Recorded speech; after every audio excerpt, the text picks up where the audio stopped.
Graça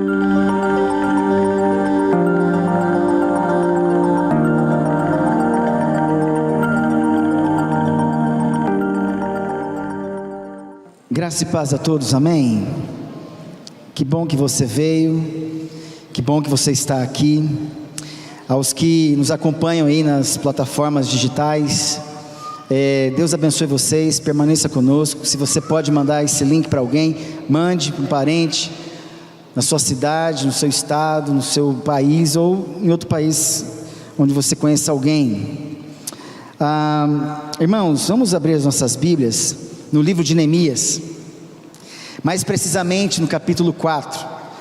Para quem não sabe, talvez, nós estamos dando sequência a esta série de mensagens que tem como tema fé e ação. Até porque a ideia é que nós façamos tudo pela fé, amém? A Bíblia fala assim, que tudo o que não é feito pela fé é pecado, é um erro, olha lá, tudo o que não é feito pela fé é pecado. Então existe muita possibilidade de nós realizarmos projetos na nossa vida, que envolve a nossa família, a sua situação financeira, a sua casa, a sua empresa, aonde os resultados podem atingir esses ambientes. Tudo que não é feito por fé é pecado. E a ação acompanha isso, e o duro é permanecer agindo sem fé, sem dependência de Deus. Toda decisão, toda escolha que não passa pelo crivo da dependência de Deus, é um erro, pecado, hamartia, fora do alvo, fora do círculo, sem marca. Hamartia significa sem marca, não existe marca nesse alvo, não passou, não acertou o alvo da minha vontade. Mas quando você tem certeza que as coisas vêm de Deus, é porque você experimenta primeiro na presença de Deus. É Deus que inicia o processo de pesar o seu coração, mesmo com uma notícia ruim. Deus pesa o seu coração para você entrar na presença dele e perguntar: e aí, é para reconstruir? Sim, é para reconstruir. É isso que Deus fala para mim e para você hoje. Que seja por meio de uma notícia ruim, mas que seja com uma intenção de preservar a sua vida, que vem isso, amém. A nova geração, meu Deus, o senhor viu, né?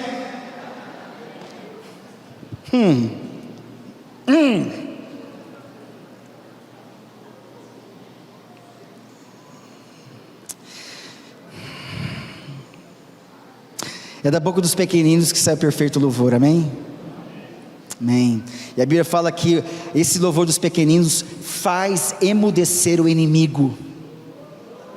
Emudecer o inimigo. Pai bendito, recebe a glória do que vai acontecer neste altar, Pai. Desde já, Pai, nós pedimos a proteção sobre as nossas famílias que estão aqui representadas e aquelas que estão longe.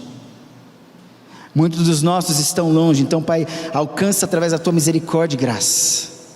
Que o Senhor dê ordem aos Teus anjos ao nosso respeito, neste ambiente e através daqueles que estão fora. Cubra-os com Teu sangue, dê ordem aos Teus anjos ao respeito deles. Deus, que o Senhor possa nos cobrir aqui com a armadura do Senhor.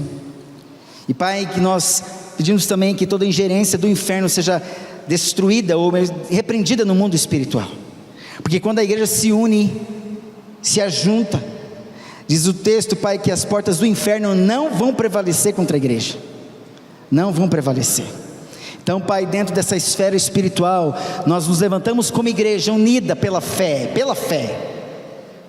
para dizer que nenhum intento do inferno, nem vai sair pela porta do inferno, nenhuma ação maligna contra as nossas vidas aqui, e os nossos que estão longe.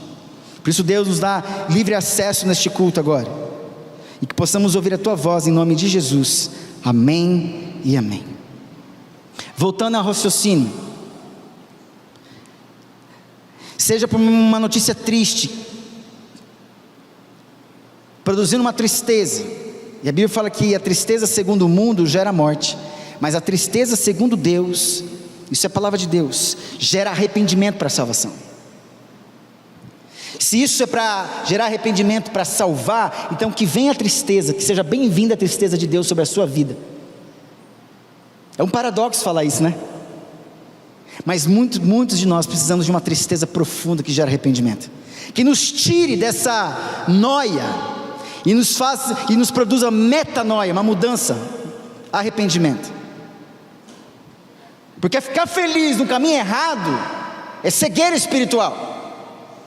Mas se eu fico triste no meio do caminho, num caminho onde eu estou caindo no precipício, e eu volto para o centro da vontade de Deus, então, obrigado pela tristeza, Deus, porque isso vai me proteger, isso vai me salvar.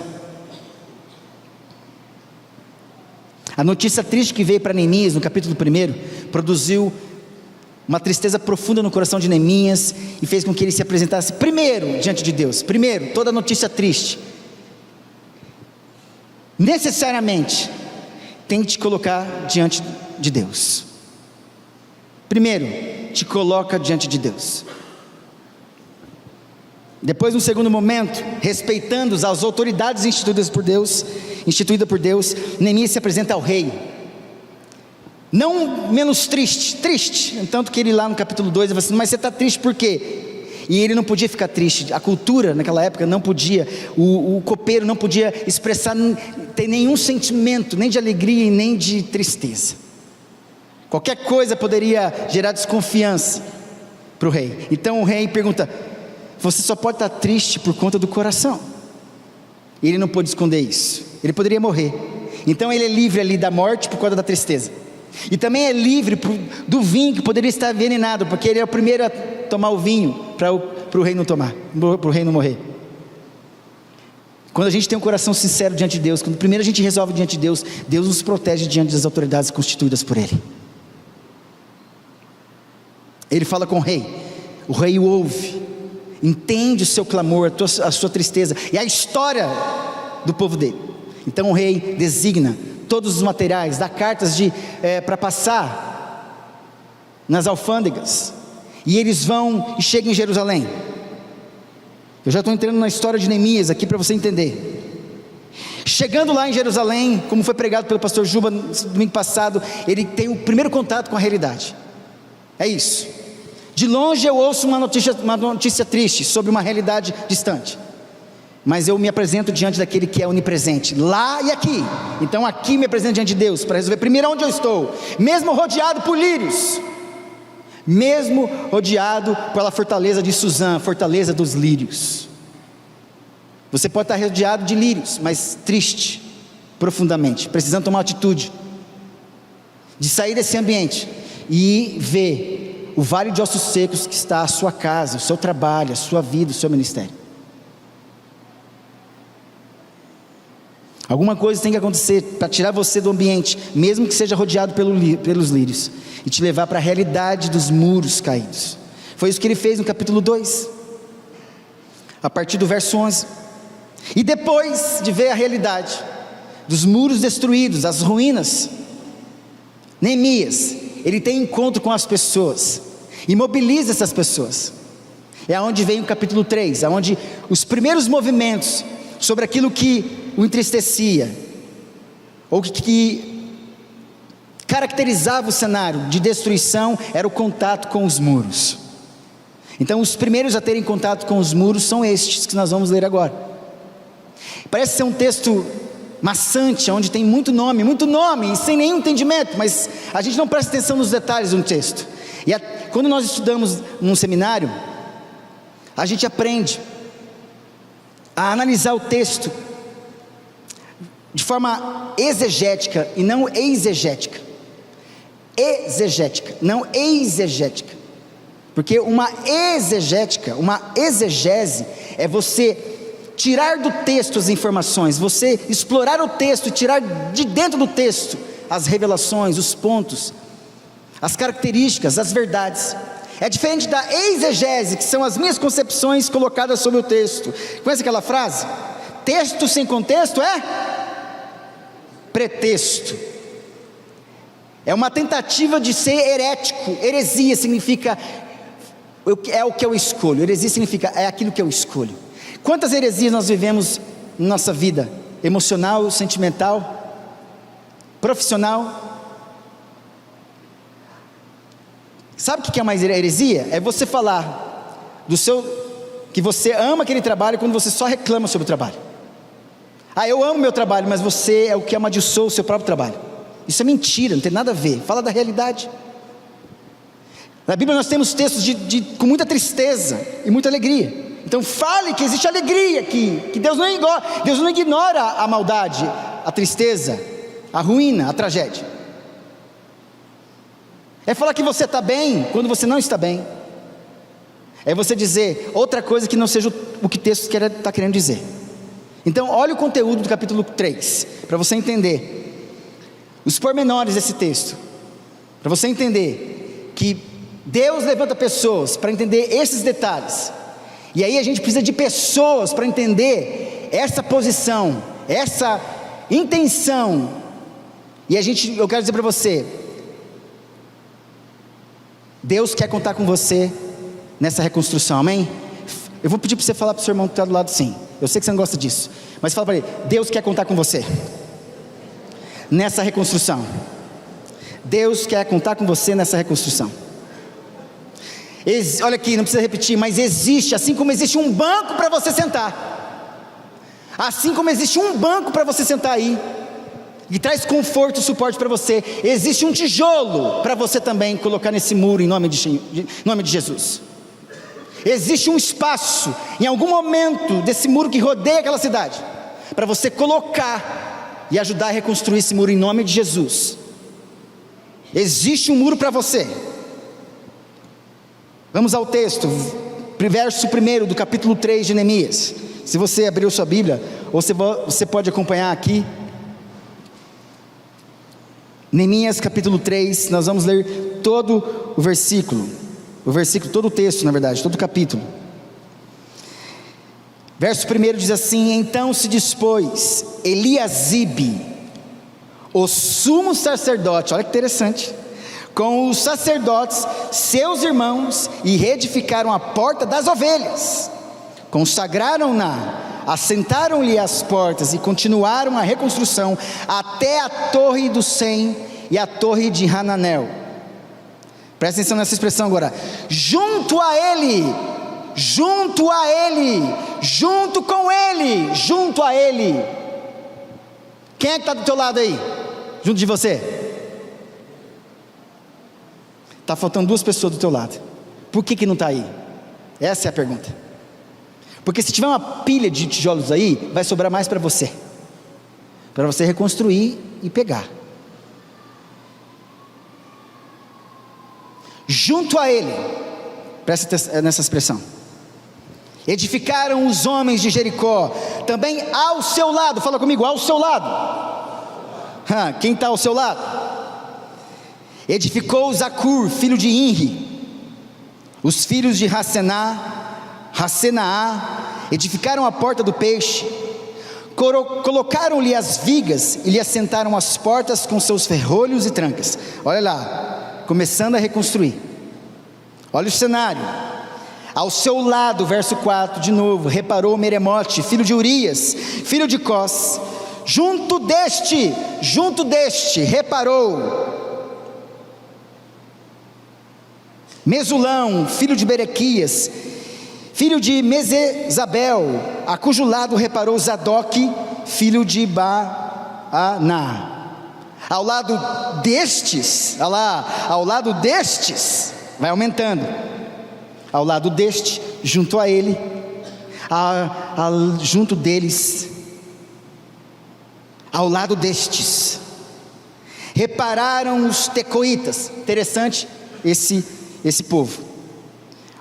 Repararam os tecoitas, os seus nobres, porém não se sujeitaram ao serviço do seu senhor. Presta atenção, o povo tecoita foi ajudar Neemias, homem de Deus, mas os líderes dos tecoitas não foram reconstruir os muros. Presta atenção, tem gente que vai estar do nosso lado que a gente nunca imagina, que vai nos ajudar na reconstrução dos muros. Pessoas que vão ouvir a voz de Deus, o chamado de Deus, e têm uma missão de Deus, e vão estar reconstruindo pessoas que têm líderes que não temem a Deus. E essas pessoas, porque vão ouvir a palavra de Deus, elas vão acrescentar, vão estar do lado de vocês, ajudando vocês também. Presta atenção, Deus faz isso.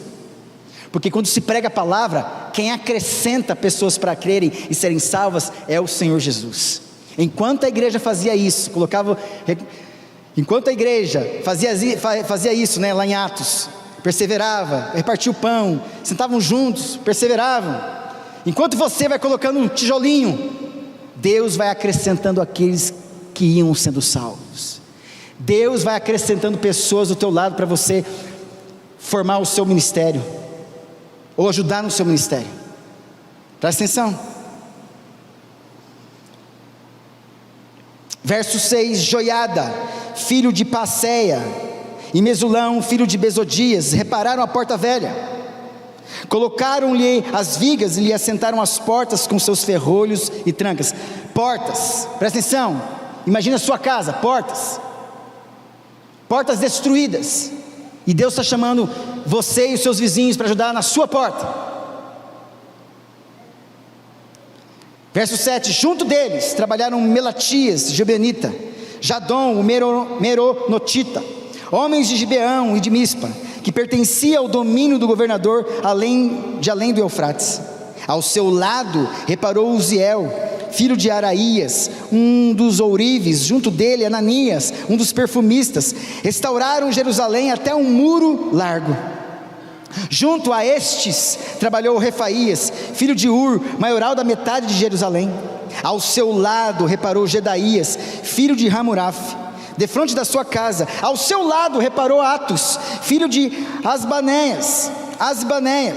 Outra parte reparou Malquias, filho de Arim, e Assub, filho de Paate, Moabe, como também a torre dos fornos. Ao lado dele reparou Salum, filho de Aloés, maioral da outra meia parte de Jerusalém, ele e as suas filhas. A porta do vale reparou a Anum e os moradores de Zanoa. Edificaram-na e lhe assentaram as portas com seus ferrolhos e trancas, ainda 1000 côvados da muralha, até a porta do monturo. A porta do monturo reparou-a, Malquias, filho de Recabe, maioral do distrito de Bet-Haqueren, e ele edificou e lhe assentou as portas com seus ferrolhos e trancas. A porta da fonte reparou a Salum, filho de Col-Osé, maioral do distrito de Mispa, e ele edificou e a cobriu, lhe assentou as portas com seus ferrolhos e trancas, e ainda o muro do açude de Sela, junto do jardim do rei, até os degraus que descem da cidade de Davi. Depois dele reparou Neemias, não Neemias o copeiro, outro, filho de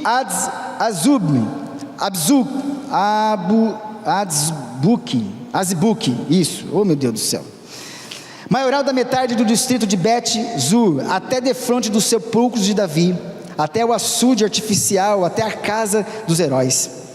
Depois dele repararam os levitas, Reum, filho de Bani, ao seu lado Asabias, maioral da metade do distrito de Keila. Depois dele repararam seus irmãos, Bavai, filho de Henadad, maioral da metade do distrito de Keila. Ao seu lado reparou Ezer, filho de Jesua, maioral de Mispa. Outra parte da fronte da subida para a casa das armas, no ângulo do muro. Depois dele reparou com grande ardor Baruque, filho de Zabai. Outra porção o ângulo do muro, até a porta da casa de Eliasibe, o sumo sacerdote. Depois dele reparou Meremote, filho de Urias, filho de Cós. Outra porção, desde a porta da casa de Eliasibe até as extremidades da casa de Eliasibe. Depois dele repararam os sacerdotes que habitavam na campina. Depois repararam Benjamim e Assub, defronte da sua casa. Depois deles reparou Azarias, filho de Maacéias, filho de Ananias, junto à sua casa. Depois dele reparou Binuí, filho de Henadad. Outra porção, desde a casa de Azarias até o ângulo, até a esquina. Palau, filho de Uzai, reparou defronte do ângulo da torre que sai da casa real superior, que está junto ao pátio do cárcere. Depois dele reparou Pedaías, filho de Parós. E os servos do templo que habitavam em Ofel, até a fronte da porta das águas, para o oriente, até a torre alta. Depois repararam os tecoitas de novo, outra porção, de fronte da torre grande e alta, até ao muro de Ofel. Para cima das portas dos cavalos, repararam os sacerdotes, cada um de fronte da sua casa. Depois deles reparou Zadok, filho de Imer, de fronte da sua casa. E depois deles Semaías, filho de Secanias, guarda da porta oriental. Depois dele reparou Ananias, filho de Selemias, Hanum, o sexto filho de Zalaf, outra porção. Depois deles reparou Mesulão, filho de Berequias, de fronte da sua morada. Depois dele reparou Malquias, filho de um ourives, até a casa dos servos do templo e dos mercadores, de fronte da porta da guarda, até o eirado da esquina. Entre o eirado da esquina e a porta das ovelhas, entre o eirado da esquina, que é a última coisa aqui, e a porta das ovelhas, com o qual começamos lá no verso 1, repararam os ourives e os mercadores. É um texto que não é fácil ficar lendo, né, meus irmãos? Se você não prestar atenção nos detalhes, não faz sentido nenhum para mim e para você. Mas quando você pensa que você precisa de organização, de pessoas para trabalhar em um projeto, uma construção, e cada parte dessa construção precisa de alguém amparando, vigiando, cuidando, trabalhando, então é certo que é necessário, faz sentido o registro de pessoas importantes, pessoas comuns e importantes, pessoas simples, mas também autoridades. Todos botaram a mão na massa. Por que todos botaram a mão na massa? Primeira coisa, primeiro versículo, disposição. Olha o verso 1. Então se diz, pois Eliasibe, para quem não sabe, presta atenção, se tudo começa com Deus, Deus honra o caráter dele, amém? Deus é imutável, Deus é fiel com a sua palavra. Eliasibe significa Deus restaura. Eliasibe era um homem, sumo sacerdote, o primeiro junto com a sua família e seus irmãos, a botarem a mão na massa, foram os primeiros a botarem a mão nos muros. Um sumo sacerdote, isso mostra que quando uma autoridade da igreja participa de tudo, bota a mão em tudo, tem autoridade espiritual. Presta atenção, eu não estou aqui para ser servido, eu estou aqui para servir, amém? Então depende de mim muitas coisas nessa igreja, sim, espiritualmente. Eu sou o primeiro a me santificar, e se eu não consigo isso, do jeito que sai uma fonte aqui, bate em mim e derrama para vocês. Se tem pecado aqui, mentira aqui, vai vazar em vocês também. Os primeiros. E me parece que está dizendo assim, olha, se tudo começa com Deus, ainda assim no processo, comece comigo, porque é eu que vou começar a restaurar os muros. Eliasibe, Eliashuv, El-Shub, El, Deus, o forte líder. No hebraico, El significa o forte líder. Zib vem de Shuv, restaurar. Significa destruindo, ou melhor, ou construindo, destruindo com pregos a casa. Presta atenção. Quando você destrói alguma coisa e você quer reconstruir novamente, você precisa restaurar. Está dizendo assim, só Deus pode restaurar aquilo que Ele permitiu ser destruído. Por que permitiu ser destruído? Por conta da desobediência do povo dele. Ele fala para Baruque, em outro contexto, Baruque, não busque grandeza, tu não as procures, porque o que vai acontecer é o seguinte, Baruque, você está procurando querer ficar perto do rei lá no palácio, porque você não quer ficar junto com Jeremias, que é o profeta perseguido, que vai ser preso na cisterna, que vai para o poço, que tem que falar contra todo mundo. Só ele fala que você, só ele fala para você, Baruque, escrever para o rei, dizendo que o rei tem que se submeter ao jugo de Nabucodonosor. Como é que é isso? Os falsos profetas falam tudo o contrário. Pois é, Deus está falando assim, se submeta ao jugo de Nabucodonosor, se submeta ao jugo daquele patrão chato que você tem, e Deus vai te honrar. Porque eu estou destruindo o que eu construí, Deus fala para Baruque, e eu estou arrancando aquilo que eu plantei. Porque quando eu construo e ninguém valoriza, não faz sentido estar construído, eu destruo. Quando eu faço nascer e não dão glória a mim pelo aquilo que nasceu, porque só eu crio as coisas e eu faço manter as coisas, então eu arranco o que eu plantei, porque vocês estão buscando dar glória a Baal por conta da natureza dos cereais que vocês estão comendo, das plantações que existem entre vocês. Em outras palavras, Deus permitiu que as nações vizinhas tocassem em Jerusalém e Judá para destruir. O mesmo Deus que permite isso e que visa não só mostrar a destruição de algo visível, mas tocar o seu coração. A destruição dos muros com certeza atingiu muitos corações. A palavra chuve no hebraico é construída etimologicamente da seguinte forma: primeira coisa, destruição. Segundo, um prego, algo que acrescenta, que finca, que se sustenta, adiciona. E o outro, uma casa, que tem a ideia de coração. Quando alguma coisa é destruída nosso, de pertence, quando você tem muito valor sobre essa coisa, a primeira coisa que atinge é o seu coração, destruindo com os pregos o seu coração. A palavra também significa ben, casa, significa filho, destruindo com os pregos o Filho de Deus. Só Deus restaura, voltar, estauros é cruz no grego. Só Jesus na cruz restaura o teu relacionamento com Deus, e Ele tem que matar o filho para fazer isso, e satisfez, só Jesus podia satisfazê-lo. Presta atenção, Deus entregou Jesus Cristo e matou Ele, e foi do agrado dele, ponto final. Não foi vocês que entregaram Jesus, fui eu. O Cordeiro é de Deus, o Cordeiro não é de qualquer rebanho, o Cordeiro de Deus que tira, o Cordeiro é de Deus, não é seu. É Deus que entregou Jesus Cristo para satisfazê-lo e para restaurar os miseráveis que somos nós. Deus permitiu a destruição, e agora só Ele pode reconstruir. Então o nome Eliasibe não está ali à toa. Ele é um sumo sacerdote, um cara que está sempre na presença de Deus. Isso mostra que líderes dessa igreja, você líder da sua casa, você líder de ministério, você líder da igreja, você é o primeiro a se colocar diante de Deus e ser um homem que possa começar a restaurar alguma coisa nessa igreja, alguma coisa na sua casa, alguma coisa no seu trabalho. Quando você se coloca e se bateu no seu coração e está doendo, porque doeu as palavras de Racanias, eu não estou lembrando aqui, Racalias, doeu as palavras.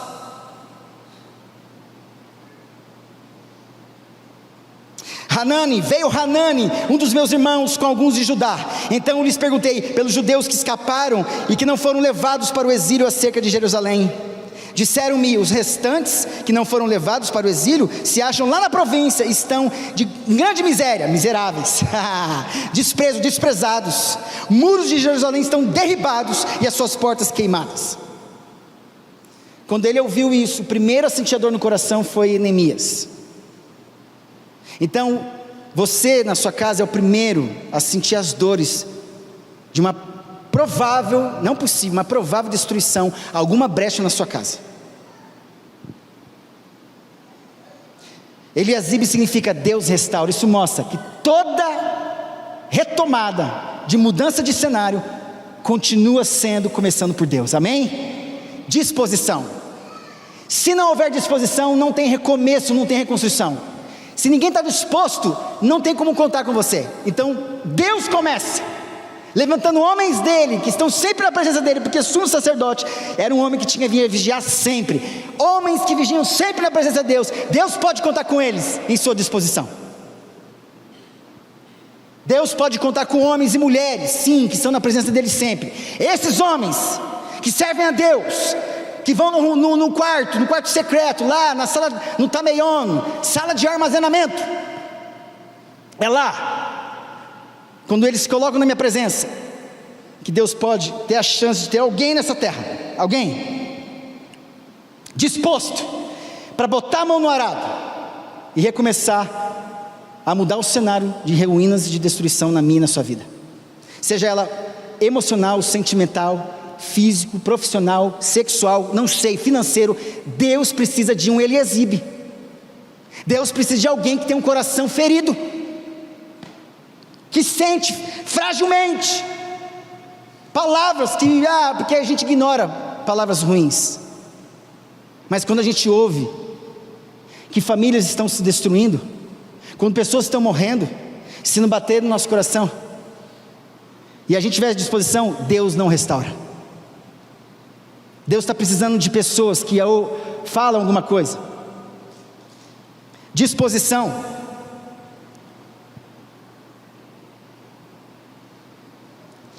O sumo sacerdote, após o seu retorno da Babilônia, Eliasibe e seus irmãos deram um exemplo nobre de serem os primeiros a começar a reconstruir os muros da cidade santa. Isso nos mostra que os ministros líderes devem ser os primeiros em toda boa obra, animando os outros pelo seu exemplo e também pela doutrina.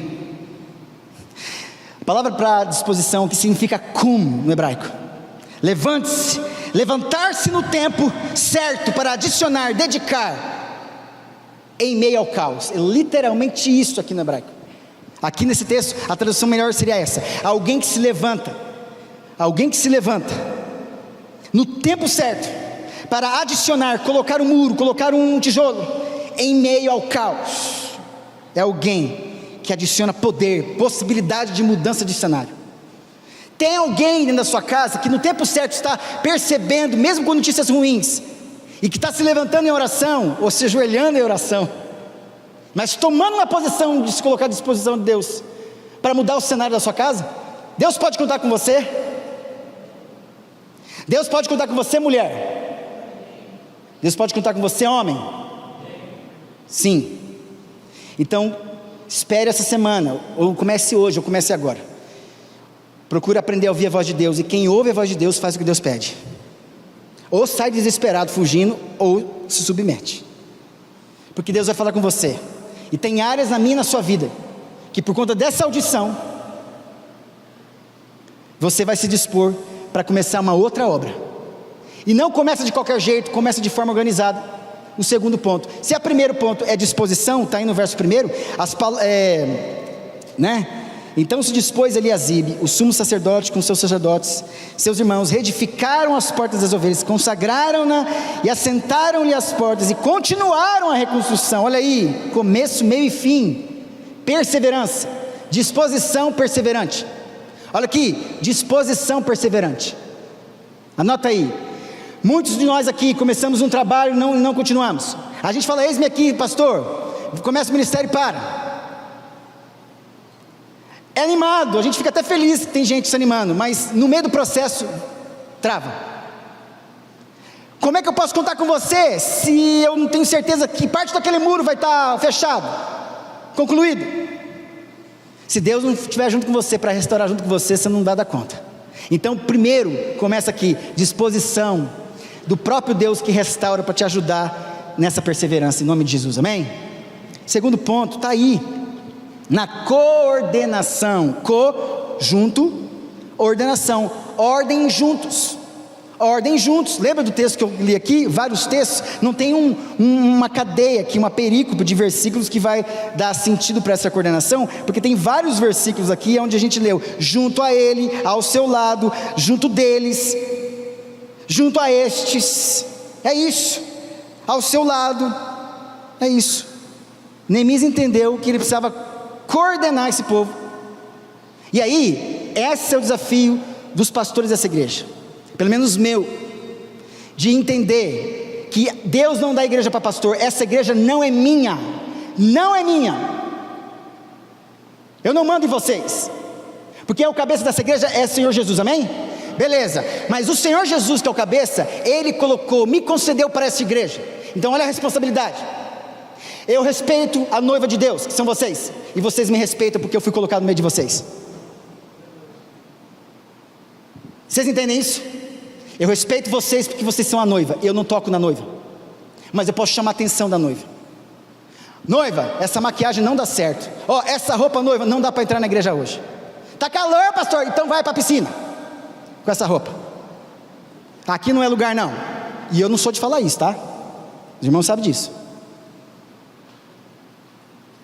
Mas é isso, o pastor, o mestre, o profeta, o evangelista que entra nessa igreja, é ele com vistas, tem a visão, para o aperfeiçoamento, colocar no lugar, para o desempenho do seu serviço. Você tem um serviço, você tem um dom, para a edificação do corpo de Cristo, que é a igreja, edificação do corpo, do muro dessa igreja, coordenação. Meu Deus, está claro, percebemos isso na repetição das frases, junto a ele, ao seu lado, junto deles, no capítulo todo. Cada pessoa sabia onde deveria estar, sabia também qual era a sua responsabilidade e o que se esperava dela, fazendo com que cada homem trabalhasse perto da sua própria casa. Interessante que os muros, cada família, cada pessoa levantava o seu muro de frente, próximo da sua casa. Meu Deus, para dizer o seguinte: o muro que você vai levantar vai primeiro proteger a sua casa. O muro que você está levantando vai proteger primeiro a sua casa. Então, homens, olhem para fora da sua casa e veja se os muros estão bem construídos, e sejam os primeiros, junto com a sua família. Bota os filhos para carregar, não tem um pouquinho de cimento, um pouquinho, pega pá, pega não sei, pega alguma coisa, tem alguma coisa leve que eles podem pegar e te ajudar no processo, amém? Eles podem atrapalhar um pouquinho, mas eles vão aprendendo. Os muros de cada família aqui era reconstruído na frente das suas casas. Tem gente que tem belas casas, estão desprotegidos. Num contexto como o nosso, os americanos gostam de casas sem muros, né? Condomínios. Por isso que a gente tem essa invasão de condomínios no Brasil.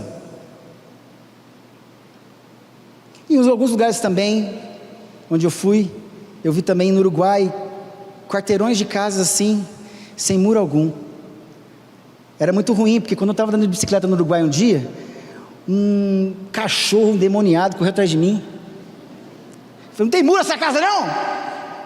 Porque ele geralmente vai latir, fica no muro, o muro protege para não me atacar. O muro também protege quem passa lá de fora. E o Satanás correu atrás de mim. Ainda bem que eu estava na bênção, estava num trabalho missionário. Quando você começa a trabalhar para Deus, o inimigo começa a se levantar. Muro, os muros que protegem a sua casa, amém? Muros que protegem o seu coração, a sua mente, o seu íntimo, a tua afetividade, que é a casa do seu coração. Vamos lá. Fazendo com que cada homem trabalhasse em sua própria casa, Neemias facilitou o acesso ao serviço, a alimentação enquanto estivesse trabalhando, a segurança daqueles que eram mais próximos e mais armados. Sucesso se escreve com letras, e eu coloquei assim: trabalho em equipe. Sucesso é isso, trabalho em equipe. A gente vai começar, não sei se vai começar agora, tem que começar agora. Eu não sei se eu vou ver a conclusão disso, não tem importância, alguém tem que começar. A gente vai começar a trabalhar mais, e mais um do lado do outro, amém? Deus já está trazendo pessoas para trabalhar nessa igreja, porque aqui a audiência não é a um pastor, não é uma liderança, não é uma denominação, a audiência é o Senhor dos Exércitos, amém? A audiência dele, a audiência é tua, Deus. Nós vamos te ouvir por causa da palavra, e nós seremos igreja do jeito que Deus quer, amém? Não igreja para nós, igrejas para fora, igreja que exala esse amor de Deus, que pratica a justiça. Não foi fácil, mas uma vez conseguido, os resultados foram marcantes. Não pode haver avanço permanente sem coordenação certa. A base de toda liderança eficaz é a coordenação correta das atividades de todos os envolvidos. Eu tenho recebido pessoas nos bastidores perguntando: pastor, eu posso fazer isso, eu posso fazer aquilo, eu posso fazer isso. Eu estou ouvindo vocês, não estou desprezando vocês não, tá? Eu só estou esperando ter a visão de Deus para colocar você no lugar certo. Aconteceu isso algum tempo atrás e está dando certo, já foi encaixado alguns. Outros virão, eu tenho certeza que Deus vai colocar um Eliasib dentro do seu coração. Nem que for com sofrimento, Deus vai trazer você e você vai começar a clamar a Deus, e Deus vai começar a restaurar primeiro a sua vida, o seu coração. E você vai estar pronto, com a experiência profunda no seu coração, e ter a disposição de trabalhar nessa igreja também, em nome de Jesus. Para outros que precisam ser também incluídos nesse trabalho. Então venham. A gente precisa de ordenar com coordenação. Segundo ponto, não está num versículo específico, mas é a cooperação. Junto, operação, energia junto. O duro, você tem uma equipe onde só você gasta energia, quando você precisa de todo mundo energizando junto. Quando fala lá em Tiago, que a intercessão dos irmãos, está falando de uma ligação, quem trabalha na área, como fala? Tem a parte hidráulica, a parte elétrica, sabe o que estou falando? Bom, eu não sei muito bem, mas sabe o que estou falando. A parte elétrica de uma casa, ou de uma empresa, sei lá, se o cara não souber onde colocar o transformador, sei lá, o gerador, as lâmpadas, o ar-condicionado, os ventiladores, estrategicamente, para alcançar, se ele não pensar numa estratégia, ele não vai ter nada trabalhando junto e cooperando junto, porque aqui está cooperando junto os ar-condicionados, os ventiladores, as luminárias. Então ele tem que ter uma visão onde todo mundo, não vai sobrar nada, vai ficar escuro, nada vai ficar sem ar, sem iluminação.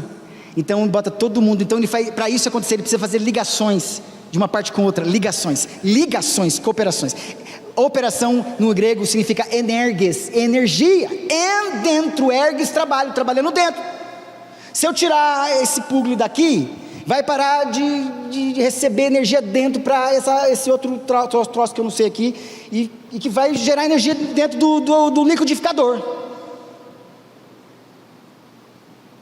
E se você não tem um liquidificador, e você quer fazer um bolo para os seus parentes, coitado dos seus parentes, não tem energia para dentro dele, para bater a parada. É isso, a gente está apresentando o que para o mundo? Oferecendo o que para o mundo, quando nós não cooperamos todos? Poucos trabalham, e muitos não fazem nada. É para você pensar mesmo, o que eu estou fazendo? Trabalhe você que ganha para isso. A Bíblia fala que o pastor, ele tem visão para aperfeiçoar o santo, colocar no lugar certo, para ele desempenhar o serviço dele, para a edificação do corpo de Cristo, que é a igreja. Então é você que trabalha, porque eu já tenho a minha função de trabalhar, de chamar a tua atenção, de colocar você no lugar certo, e falar assim: eu trabalho para a igreja, para a glória de Deus, não trabalho para... O teu ministério não é teu.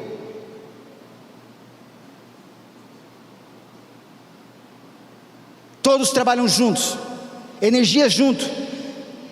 E na oração é a mesma coisa.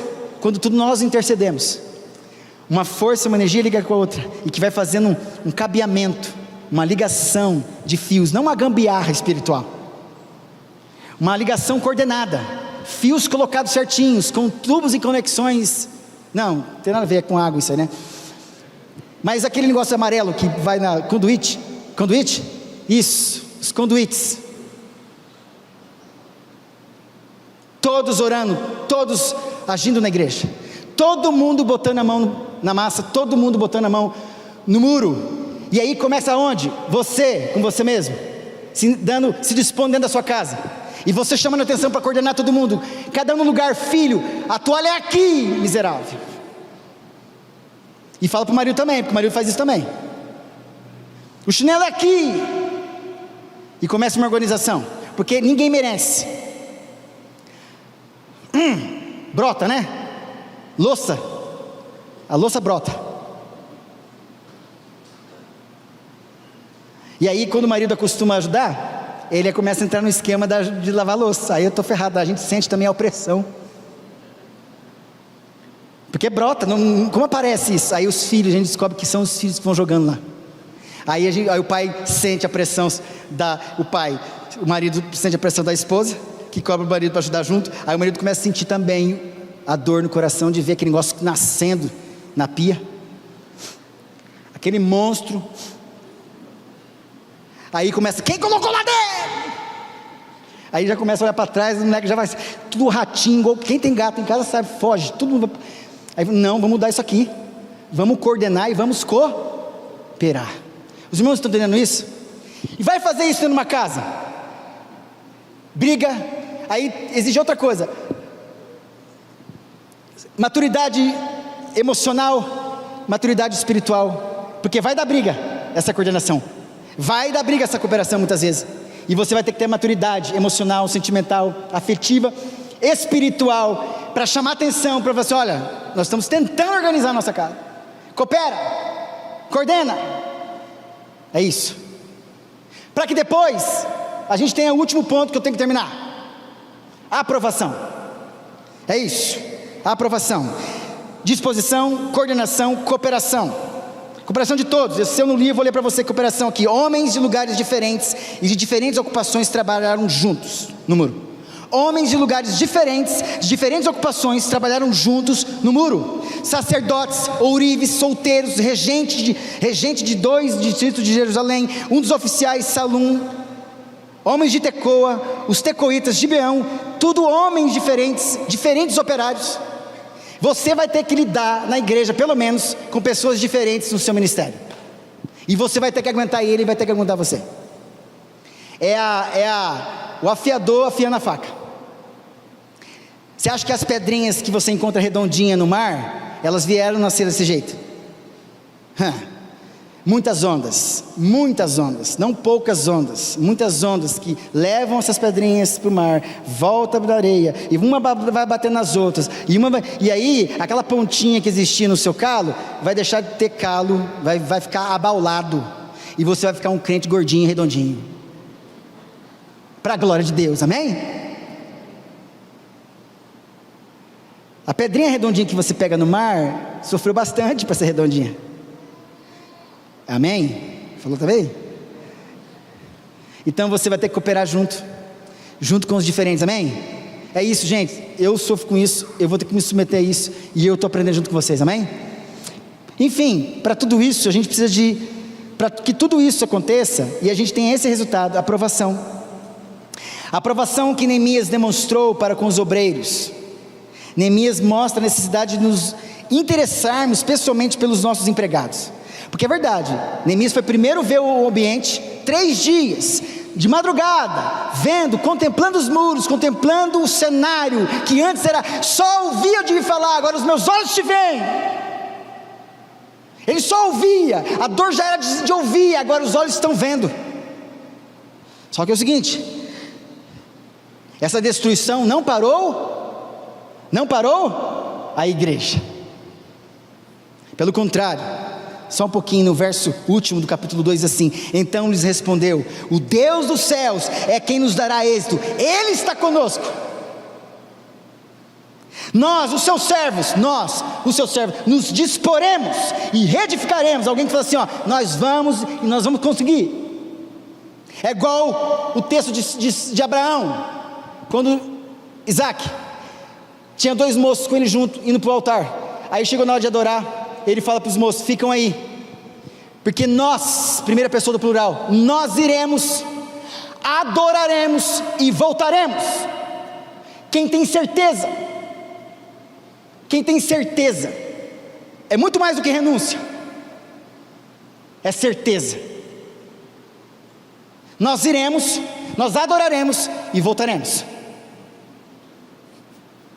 Se Deus falou e começa com Deus, Deus vai dar força para a gente continuar e concluir. Só que tem que perseverar. Vós, Tobias, Sambalá e Gessem, vocês que ficam minando e não querem que a igreja seja reconstruída, vós todavia não tendes partes, nem direito, e nem história, nem memorial em Israel. É sério isso aqui. E só Deus pode saber quem tem história, quem tem um coração com Deus, quem quer as coisas de Deus, porque se não tiver, vai ser exposto porque está jogando contra, e a gente vai identificar, porque eles apareciam, assim como espiritualmente, Deus vai identificar quais são as raposinhas, o espírito de rebeldia, apostasia, obstinação, resistência e desobediência nessa igreja. Se eu pudesse dar um nome para esses caras, seria isso: desobediência, resistência, obstinação. São os Tobias e Sambalates e Gessem que nós temos.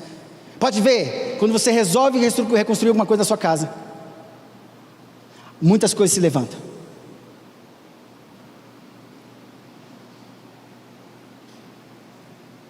Neemias mostra a necessidade de nos interessarmos pessoalmente pelos nossos empregados. Conhecia os nomes, sabia onde trabalhavam, o que faziam. Ele os tratou como pessoas, não como objetos. Tinha valor, não estavam para lá para serem explorados.